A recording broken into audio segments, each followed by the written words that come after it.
વાત કરીશું ખેડાથી ખેડામાં રણછોડરાય મંદિરમાં દિવાળીની ધામધૂમ ભવ્ય રીતે ઉજવાઈ હતી।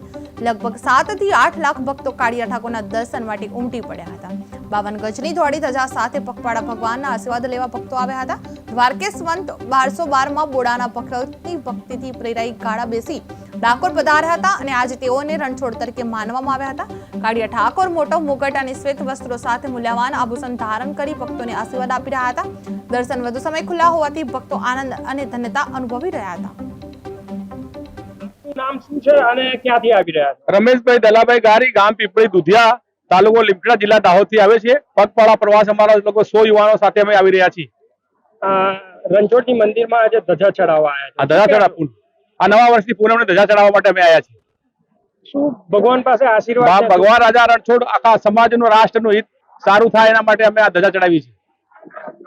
તમને કેવા અનુભવ છે ભગવાનના? ભગવાન પર પૂરી શ્રદ્ધા છે અને ધારેલું કામ કાળિયો ઠાકોર અમારું પાર પાડે છે। મારું નામ બીરેનભાઈ સેવક છે। શ્રી રણછોડરાયજી મહારાજને ત્યાં આજના દેવ દિવાળીના ઉત્સવની ઉજવણી ખૂબ જ ધામધૂમથી કરવામાં આવે છે।